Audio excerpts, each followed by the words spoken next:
അതായത് നമ്മൾ night duty ചെയ്യുന്നതനുസരിച്ച്, Sunday duty ചെയ്യുന്നതനുസരിച്ച്, അല്ലെങ്കിൽ നമ്മൾ കൂടുതൽ ഓവർ ടൈം ചെയ്യുന്നതനുസരിച്ച്, അതനുസരിച്ച് സാലറി കൂടും. എങ്കിലും ഞാൻ ഏറ്റവും കുറവാണ് പറഞ്ഞേക്കുന്നത്. മുതൽ 14% വരെയാണ് പലിശ. അപ്പോൾ 14% എന്നൊക്കെ നമുക്കറിയാം, നമ്മുടെ നാട്ടിലെ വട്ടപ്പലിശ അല്ലെങ്കിൽ ബ്ലേഡ് എന്നൊക്കെയാണ് പറയാം. അത്രയും പലിശ കൊടുത്ത് നമ്മൾ ലോൺ എടുക്കും. നമ്മുടെ കുട്ടികളുടെ നോട്ടവും ജോലിയും കൂടെ സാധ്യമാകുമോ എന്നുള്ളത് ഒത്തിരി പേര് ചോദിച്ചായിരുന്നു കേട്ടോ. അപ്പോൾ സാധിക്കുമെന്ന് ഒറ്റയടിക്ക് പറഞ്ഞു കഴിഞ്ഞാൽ, ഇപ്പോൾ ഇത്രയും പ്രശ്നങ്ങളൊക്കെ കേൾക്കുമ്പോൾ നിങ്ങൾ ഓർക്കും, ദൈവമേ കുട്ടികളെ കൊണ്ടുവരാതിരിക്കുന്നതാണല്ലോ നല്ലത്. കുട്ടികളെ എല്ലാ ബുധനാഴ്ചയും എൻ്റെ കുട്ടികൾക്ക് ഇവിടെ ഫുട്ബോളിൻ്റെ ഒരു ട്രെയിനിങ് ഉണ്ട്. അപ്പോൾ അതിനുവേണ്ടി വന്നപ്പോൾ ഞാൻ ഒരു വീഡിയോ എടുത്തുന്നുള്ളതുള്ളൂ. നമസ്കാരം. നമ്മൾ ജർമ്മനിയിൽ വന്ന ശേഷം നമ്മുടെ ഫാമിലിയെ കൊണ്ടുവരിക എന്നുള്ളതാണ് നമ്മുടെ പ്രയോറിറ്റി. ഫാമിലിയെ കൊണ്ടുവന്ന ശേഷം ചിലപ്പോഴൊക്കെ നമുക്ക് ഒരാളുടെ സാലറി കൊണ്ട് കുറച്ച് നാളൊക്കെ മുന്നോട്ട് പോകേണ്ടതായിട്ട് വരും. അപ്പോൾ അതിന് പല സിറ്റുവേഷനുണ്ട്. അപ്പം അങ്ങനെയുള്ള സിറ്റുവേഷനിൽ നമുക്ക് ഒരാളുടെ സാലറി കൊണ്ട് മുന്നോട്ട് പോകാൻ സാധിക്കുമോ, നമുക്ക് അതിനകത്ത് വല്ലതൊക്കെ പൈസയൊക്കെ സേവ് ചെയ്യാൻ പറ്റുമോ, അതോ നമുക്ക് വലിയ ബുദ്ധിമുട്ടാണോ, അങ്ങനെയുള്ള കാര്യങ്ങളും. പിന്നെ ഒറ്റയ്ക്ക് നമ്മൾ കുട്ടികളായിട്ട് ജർമ്മനിയിൽ വന്നു കഴിഞ്ഞാൽ ജോലിയും കുട്ടികളെ നോട്ടം കൊണ്ട് നടക്കുമോ എന്നുള്ള 2 കാര്യങ്ങളാണ് ഇന്നത്തെ വീഡിയോ നോക്കുന്നത്. സോ മറ്റു വീട്ടിലേക്ക് എല്ലാവർക്കും സ്വാഗതം. വീഡിയോസൊക്കെ ഇഷ്ടപ്പെടുന്നുണ്ടെങ്കിൽ ചാനലൊക്കെ സബ്സ്ക്രൈബ് ചെയ്യുക, ലൈക്ക് ചെയ്യുക, സപ്പോർട്ട്. നമ്മൾ ജർമ്മനിയിൽ വന്നുണ്ടാകുന്ന പല പ്രശ്നങ്ങൾ കൊണ്ടും നമുക്ക് കുറച്ച് നാളൊക്കെ ഒരാളുടെ സാലറി കൊണ്ട് മുന്നോട്ട് പോകേണ്ടതായി വരുന്നുണ്ട്. ഇപ്പോൾ എക്സാമ്പിൾ പറയുകയാണെങ്കിൽ, ഇപ്പം നിങ്ങൾക്കറിയാം, പാർട്ട്ണറെയൊക്കെ നമ്മുടെ നാട്ടിൽ നിന്ന് കൊണ്ടുവരണമെങ്കിൽ നമുക്ക് ലാംഗ്വേജിൻ്റെ ആവശ്യമില്ല. അപ്പോൾ അവർ വിസ അപ്ലൈ ചെയ്യുമ്പോഴത്തേക്ക് ലാംഗ്വേജ് ഒന്നുമില്ല, അപ്ലൈ ചെയ്യുകയും ഇവിടെ വരികയും ചെയ്യുന്നു. ഇവിടെ വന്ന ശേഷം നമുക്കൊരു ജോലി കിട്ടാനുള്ള കൂടുതൽ ചാൻസസ് എന്ന് പറഞ്ഞാൽ ലാംഗ്വേജ് ഉണ്ടെങ്കിലാണ് ജോലി കിട്ടാനുള്ള ചാൻസ് കൂടുതൽ. പ്രത്യേകിച്ച് എല്ലാ അഡ്വർടൈസ്മെൻറ്റിലും കാണാറുണ്ട്, ലാംഗ്വേജ് ഉണ്ടോ, പ്രത്യേകിച്ച് B1 ഒക്കെ ഉണ്ടോ എന്ന് ചോദിക്കാറുണ്ട്. അതുപോലെ നമ്മൾ വിസ എക്സ്റ്റൻഷനൊക്കെ ആയിട്ട് നമ്മൾ ആംറ്റി ചെല്ലുമ്പോൾ അവർ പറയും നമ്മളോട് ഇൻറ്റഗ്രേഷൻ കോഴ്സ് ചെയ്യണമെന്ന് പറഞ്ഞ് അവരവിടുന്ന് പേപ്പേഴ്സൊക്കെ നമ്മുടെ വീട്ടിലേക്ക് അയക്കാറുണ്ട്. അപ്പോൾ പിന്നീട് നമ്മൾ വിസ എക്സ്റ്റൻഷനായിട്ട് ചെല്ലുമ്പോൾ നമ്മൾ ഇൻറ്റഗ്രേഷൻ കോഴ്സ് ചെയ്യണമെന്ന് അവർ പറയാറുള്ളത്. കമ്പൽസറി ആണോ എന്ന് ചോദിച്ചു കഴിഞ്ഞാൽ ഇതുവരെ ആരും അങ്ങനെ പറഞ്ഞിട്ടില്ല. പക്ഷേ എങ്കിലും അവരെല്ലാ ടൈമിലും നമ്മൾ ചോദിക്കാറുണ്ട്. അപ്പം മിക്കവാറും ആൾക്കാർ ഇവിടെ വന്ന ശേഷം അവർ നമ്മുടെ പാർട്ണർ നമ്മൾ B1 വരെ പഠിക്കാൻ വേണ്ടി ജോയിൻ ചെയ്യാറുണ്ട്. അതിൻ്റെ ഒരു ഏകദേശം ഒരു കാലാവധി എന്ന് പറയുന്നത് ഒരു 6 മാസം മുതൽ 8 മാസമൊക്കെ അവർ എടുക്കാറുണ്ട് B1 വരെ പഠിക്കാൻ വേണ്ടി. അപ്പോൾ ആ 8 മാസമൊക്കെ നമ്മൾ ഒരു ജോലി കണ്ടെത്തി ജോലിയും പഠനവും ഒന്നിച്ച് നടക്കുമെന്ന് ചോദിച്ചു കഴിഞ്ഞാൽ ബുദ്ധിമുട്ടാണ്. പ്രത്യേകിച്ച് മിനി ജോബും പാർട്ട് ടൈം ജോബും അതിൽ കിട്ടാനുള്ള ചാൻസ് കൂടുതലുണ്ട്. എങ്കിലും ആ സമയത്ത് പഠനവും ജോലിയും കൂടെ മുന്നോട്ട് പോകാൻ വേണ്ടി പലർക്കും ബുദ്ധിമുട്ടാണ്. അപ്പോൾ നമ്മൾ ഒരാളുടെ സാലറിയിലാണ് മുന്നോട്ട് പോകുന്നത്. പിന്നെ ഒരു സാഹചര്യം വരുന്നത്, പിള്ളേരൊക്കെ തീരെ പൊടിക്കുഞ്ഞുങ്ങളൊക്കെ ആണെങ്കിൽ നമുക്ക് അവരെ നോക്കുകയും 2 പേരും ജോലിക്ക് പോയി ആ കുട്ടികളെ നോക്കുകയും ചെയ്യുമ്പോഴും ബുദ്ധിമുട്ടാണ്. പ്രത്യേകിച്ച് എന്താ പ്രശ്നം വരുന്നത് വെച്ചാൽ, നമ്മുടെ ഇവിടുത്തെ ക്ലൈമറ്റിലുണ്ടാകുന്ന ഒരു വ്യത്യാസവും ടൈമിങ്ങും ജോലി ടൈമിങ്ങും എല്ലാം ഒത്തുവരാനുള്ള പാടൊക്കെ ആകുമ്പം ചിലപ്പോഴൊക്കെ കുറച്ച് നാൾ കുട്ടികൾ ഒരു വളർച്ച എത്തുന്നവരെ നമ്മൾ ഒരാളുടെ ജോലി കൊണ്ട് മുന്നോട്ട് പോകും. പിന്നെ പല പല സിറ്റുവേഷൻ ഉണ്ട് കേട്ടോ. അപ്പോൾ നമ്മൾ വരുന്ന പാർട്ണർക്ക് വല്ല ബുദ്ധിമുട്ടൊക്കെയുള്ള, ശാരീരികമായി ബുദ്ധിമുട്ടുള്ള ആൾക്കാരാണെങ്കിൽ, അല്ലെങ്കിൽ അവർക്ക് ജോലി ചെയ്യാനുള്ള ബുദ്ധിമുട്ടുള്ള ആൾക്കാരാണെങ്കിൽ നമുക്ക് ഒരാളുടെ സാലറി കൊണ്ടാണ് നമ്മുടെ ജീവിതം മുന്നോട്ട് പോകുന്നത്. അപ്പോൾ അങ്ങനെയുള്ള സിറ്റുവേഷനിൽ എങ്ങനെയുണ്ട്, നമുക്ക് പൈസയൊക്കെ വരുന്നതൊക്കെ സേവ് ചെയ്യാൻ പറ്റുമോ, അല്ലെങ്കിൽ നമുക്ക് ആ വലിയ ബുദ്ധിമുട്ടാണ് മുന്നോട്ട് പോകാൻ പറ്റുമോ എന്നുള്ളത് നമുക്ക് നോക്കാം. ഇപ്പോൾ ഞാനൊരു നേഴ്സ് ആയതുകൊണ്ട് ഒരു സാലറി കട്ടിങ് എല്ലാം കഴിഞ്ഞ് ഒരു 2500 നമ്മൾ സാലറി കിട്ടുമെന്ന് പറയാം. അപ്പോൾ എനിക്ക് തോന്നുന്നത് എല്ലാ നേഴ്സുമാർക്കും ജർമ്മനിയിൽ ഒരു 2500 യൂറോ കട്ടിങ് കഴിഞ്ഞ് കൈ കിട്ടുന്നുണ്ട്. അതിൽ കൂടുതലാണ് കിട്ടുന്നത്. അതായത് നമ്മൾ നൈറ്റ് ഡ്യൂട്ടി ചെയ്യുന്നതനുസരിച്ച്, സൺഡേ ഡ്യൂട്ടി ചെയ്യുന്നതനുസരിച്ച്, അല്ലെങ്കിൽ നമ്മൾ കൂടുതൽ ഓവർ ടൈം ചെയ്യുന്നതനുസരിച്ച്, അതനുസരിച്ച് സാലറി കൂടും. എങ്കിലും ഞാൻ ഏറ്റവും കുറവാണ് പറഞ്ഞേക്കുന്നത്. 2500 കൂടുതലാണ് എല്ലാവർക്കും കിട്ടുന്നത്. അപ്പോൾ നമ്മൾ 2500 വെക്കുക. അപ്പോൾ അതിൽ നിന്ന് നമുക്ക് എന്തൊക്കെ കട്ടിങ് ഉണ്ടെന്ന് ചോദിച്ചു കഴിഞ്ഞാൽ, ഒരു 1000 യൂറോ നമ്മുടെ മന്ത്ലി നമ്മുടെ റെൻറ്റ് കൂട്ടുക. 1000 എന്ന് പറയുമ്പോൾ ഒരു ഡ്രൈ സിമ്മർ വോണിങ്ങിന്, അതായത് 4 പേർക്ക് വേണ്ടിയിട്ട് 2 കുട്ടികളും 2 മുതിർന്നവരുള്ളവർ, അതായത് 4 ആൾക്കാർക്ക് വേണ്ടി ഒരു ഡ്രൈ സിമ്മർ വോണിങ് മതിയായിരിക്കും. ഒരു 1000 യൂറോ ആവുമെന്ന് വെക്കുക.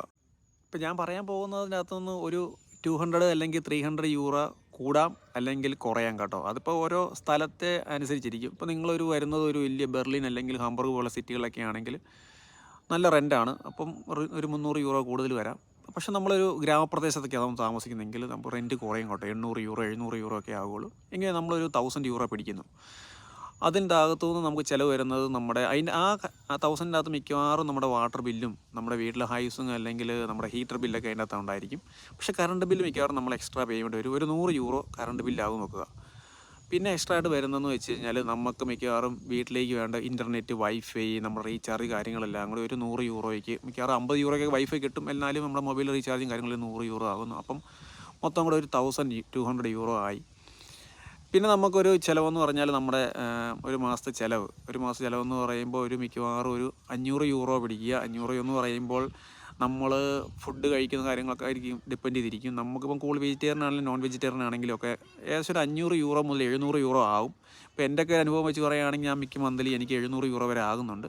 കാരണം ഞാനൊക്കെ കൂടുതൽ ഇന്ത്യൻ ഫുഡുകൾ നമ്മൾ ഓൺലൈനിൽ, അതായത് നമ്മുടെ നാട്ടിലെ കുത്തിരിയും കൂടുതൽ സാധനങ്ങളൊക്കെ ഓൺലൈനിൽ ഇന്ത്യൻ സാധനങ്ങൾ ഓർഡർ ചെയ്യുന്നുണ്ട്. അപ്പോൾ അത് കുറച്ചുകൂടെ നല്ല പ്രൈസ് കൂടുതലാണ് കേട്ടോ. അപ്പോൾ നമ്മുടെ നാട്ടിലെ കുത്തിരിക്കൊക്കെ ഇവിടെയാണെങ്കിൽ 10 കിലോ കുത്തിരിക്ക് 30 യൂറോ ഒക്കെയാണ്. അപ്പോഴത്തേക്കും ഭയങ്കര വിലയാണ്. അപ്പോൾ അതനുസരിച്ച് നമ്മുടെ ചിലവ് കൂടും. അപ്പോൾ നമ്മൾ 500 യൂറോ ബേസിക്കായിട്ട് പിടിക്കും. അതിൽ കുറയുന്നവരൊക്കെ ഉണ്ട് കേട്ടോ. അത്രയൊന്നും വരാത്തവർ ഒത്തിരി പേർക്ക് വരാത്തവരൊന്നും പറയുന്നുണ്ട്. പക്ഷേ നമ്മളെങ്കിലും നമ്മൾ ജീവിക്കുന്നത് നമ്മൾ അത്യാവശ്യം നമുക്ക് ഇഷ്ടമുള്ള ആഹാര സാധനങ്ങൾ കഴിക്കാൻ വേണ്ടിയാണല്ലോ നമ്മൾ ജീവിക്കുന്നത്. അപ്പോൾ അതിൻ്റെ അകത്ത് വലിയ നമ്മൾ കൂടുതൽ പിടിക്കാനൊന്നും നോക്കണ്ട. അപ്പോൾ ഒരു 500 യൂറോ നോക്കുക. അപ്പോൾ തന്നെ നമുക്കൊരു 1700 യൂറോ നമ്മുടെ മാസത്തെ ചിലവ് ഫിക്സ്ഡാണ് കേട്ടോ. അതിൻ്റെ അകത്ത് വലിയ മാറ്റമൊന്നും വരാൻ പോകുന്നില്ല. അപ്പോൾ നമുക്കൊരു 2500 കട്ടിങ് കിട്ടുന്ന ഒരാൾക്ക് ഒരു 1700 നിന്ന് പോയി കഴിയുമ്പോൾ ഏകദേശം ഒരു 800 യൂറോളം നമുക്ക് സേവിങ്സ് ആയിട്ട് വരുന്നുണ്ട്. അപ്പോൾ അത് കൂടാം കേട്ടോ, കുറയാം എങ്കിലും 800 പിടിക്കുക. 800-നകത്തുനിന്ന് എക്സ്ട്രാ നമുക്ക് കിട്ടാൻ കുട്ടികൾക്ക് ഒരു 250 യൂറോ വെച്ച് ജർമ്മൻ ഗവൺമെൻറ് പ്രൊവൈഡ് ചെയ്യുന്നുണ്ട്. ഇപ്പോൾ 2 കുട്ടികളൊക്കെ ആണെങ്കിൽ 500 യൂറോ നമുക്ക് കിട്ടും. അപ്പം കുട്ടികൾക്ക് അതിൻ്റേതായ ചിലവുണ്ട്. അവർക്ക് ഓരോ ക്ലൈമറ്റ് അനുസരിച്ച് ഡ്രസ്സ് മേടിക്കണം, അവരുടെ ഫുഡിന് കാര്യങ്ങളൊക്കെ വേറെ എക്സ്പെൻസൊക്കെ വരുന്നുണ്ട്. എങ്കിലും നമുക്കൊരു 800 + 500 ഒരു 1300 യൂറോ വരെയോളം നമുക്കപ്പം ഒരു സേവിങ്സ് ആയിട്ട് വരുന്നുണ്ട്.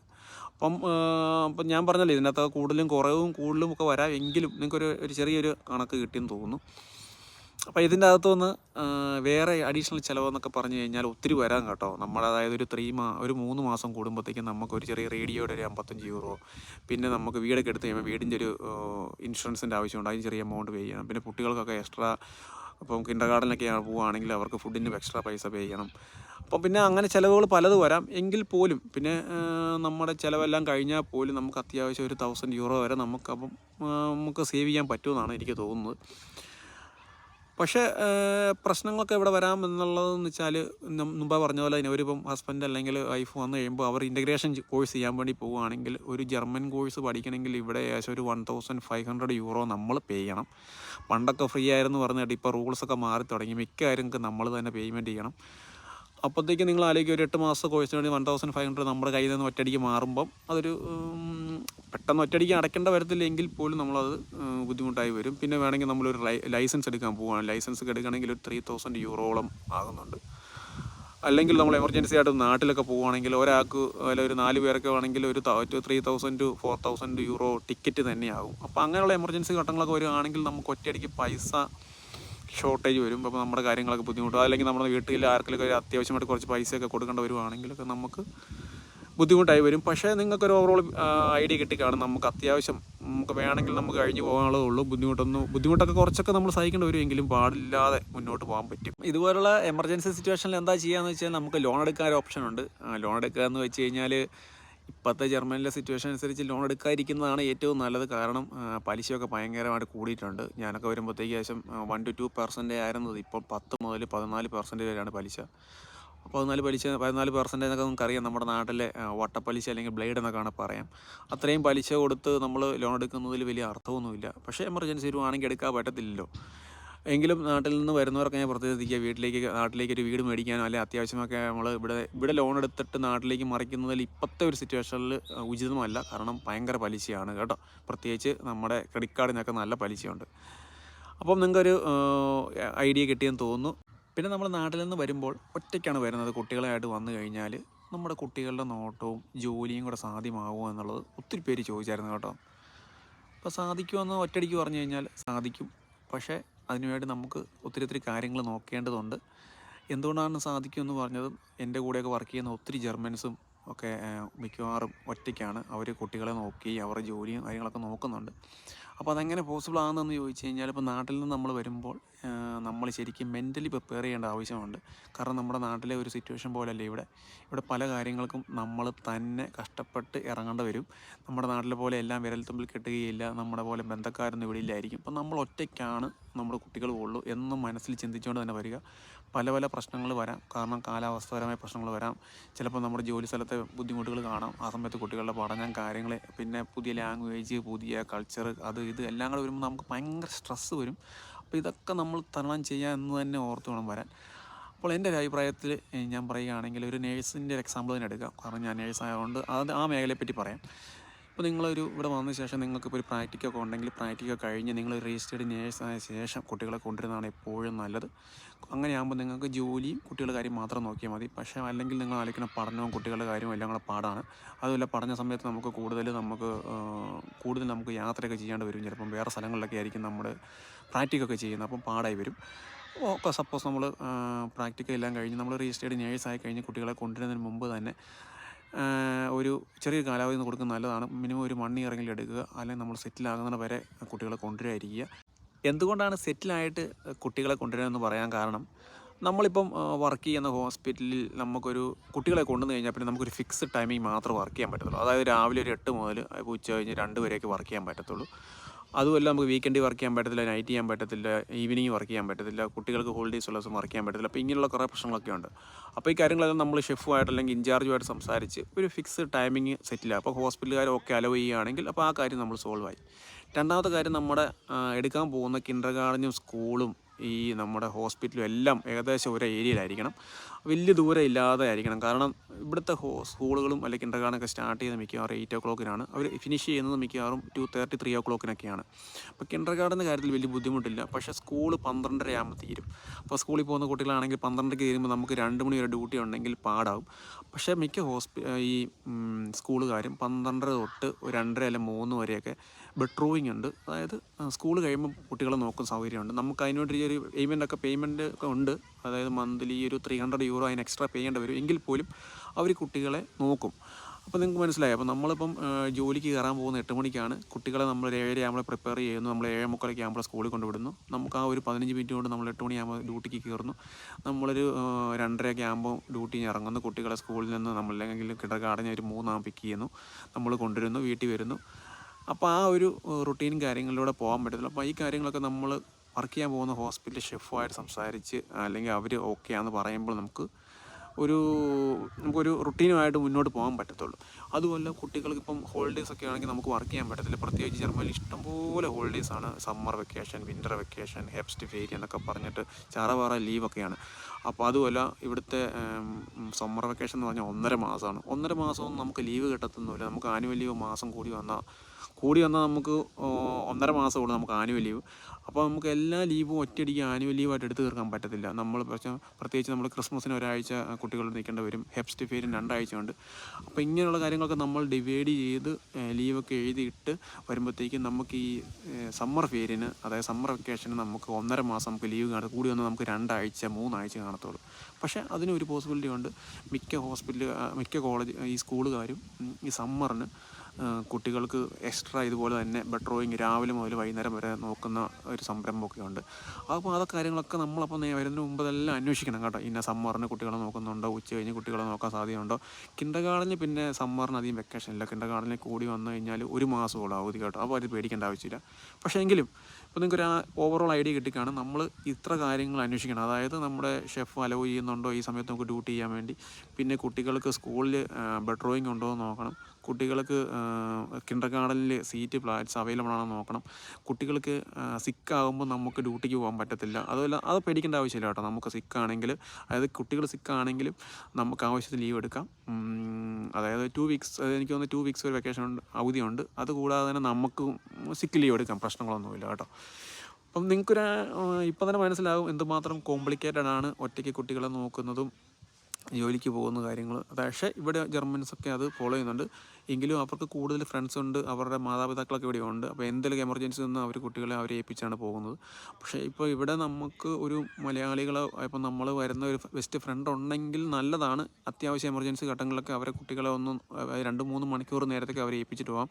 പക്ഷേ കണ്ടിന്യൂസ് ഇപ്പോൾ നമുക്ക് 1 മാസത്തേക്കൊന്നും ഡ്യൂട്ടി അവരെ ഏൽപ്പിച്ച് നമുക്ക് ഡ്യൂട്ടിക്ക് പോകുന്നത് പോസിബിളല്ല. കാരണം നമ്മുടെ ഫ്രണ്ട്സ് മിക്കവാറും എല്ലാവരും ജോലി ചെയ്യുന്നവരാണ്. അവർക്കും ഫ്രീ ടൈമും അവർക്കും റെസ്റ്റൊക്കെ ആവശ്യമാണ്. അപ്പോൾ നമ്മളവരെ കണ്ടുകൊണ്ട് കുട്ടികളെ കൊണ്ടുവരാതിരിക്കാൻ നല്ലത്. കാരണം നല്ല സ്നേഹത്തോടെയുള്ള കൊണ്ടുവരാനൊക്കെ പറയുമെങ്കിലും പിന്നീട് കുട്ടികളെ കുറച്ച് നാളൊക്കെ നോക്കി കഴിയുമ്പോൾ അവരുടെ മനോഭാവമൊക്കെ മാറാൻ ചാൻസ് ഉണ്ട്. കാരണം എനിക്കറിയാവുന്ന സിറ്റുവേഷനാണ്. അതുകൊണ്ട് നമ്മൾ കുട്ടികളെ ഒന്നും അധികം മറ്റുള്ളവരെ കുട്ടികളെ ഏൽപ്പിക്കാതെ തന്നെ സ്വന്തമായിട്ട് തന്നെ കുട്ടികളെ നോക്കിക്കൊണ്ട് ജോലിക്ക് പോകാൻ വേണ്ടിയുള്ളൊരു പ്രിപ്പറേഷനായിട്ട് വരിക. കാരണം ഫ്രണ്ട്സിനെയോ ആരും കണ്ടിട്ട് കുട്ടികളെ കൊണ്ടുവരരുത്. കാരണം അവരുടെയൊക്കെ മനോഭാവങ്ങൾ ചിലപ്പോൾ മാറാൻ ചാൻസ് ഉണ്ട്. അവരെയും കുറ്റം പറഞ്ഞിട്ട് കാര്യമില്ല. അവരും നമ്മളെപ്പോലെ തന്നെ ജോലി ചെയ്യുന്നവരാണ്.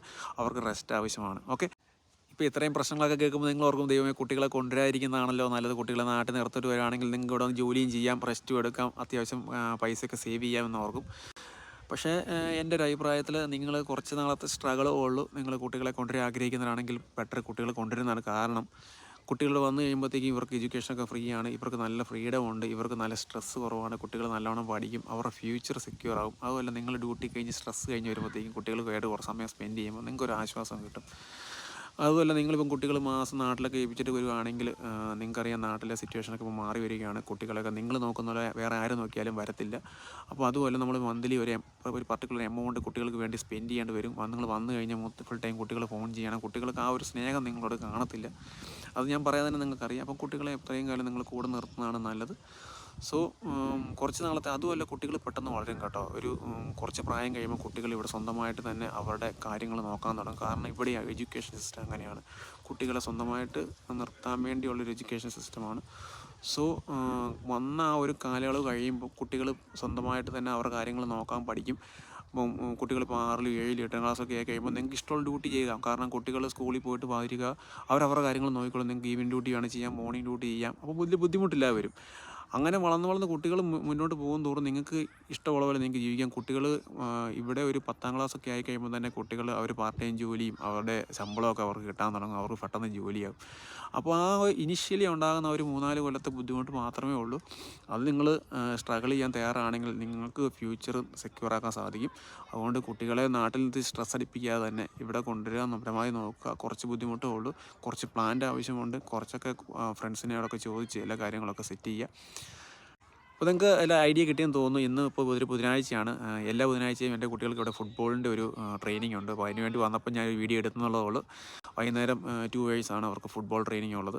അപ്പോൾ അതിനും ചെറിയ എമൗണ്ടൊക്കെ നമ്മൾ ഇയർലി പേ ചെയ്യുന്നുണ്ട്. എങ്കിലും കുട്ടികൾക്ക് നല്ല വ്യായാമം എക്സസൈസൊക്കെ ആകുമല്ലോ എന്ന് ഓർത്തുകൊണ്ടെന്നാണ്. അപ്പോൾ നിങ്ങൾക്ക് ഈ വീഡിയോസൊക്കെ ഇഷ്ടപ്പെട്ടെന്ന് തോന്നുന്നു. നിങ്ങളുടെ അഭിപ്രായങ്ങളൊക്കെ കമൻറ്റിലൂടെ അറിയിക്കുക. അറിയാവുന്ന കാര്യങ്ങളൊക്കെ പറഞ്ഞു തരാം കേട്ടോ, സന്തോഷമുള്ളൂ. പിന്നെ ചില കാര്യങ്ങളൊക്കെ ഒന്നും നമുക്ക് അറിയത്തില്ല, അതുകൊണ്ട് അതിന് കമൻറ്റിന് റിപ്ലൈ അയക്കാറില്ല. സോ മറ്റൊരു വീഡിയോ ആയിട്ട് വീണ്ടും കാണാം. Thanks for watching. ബൈ.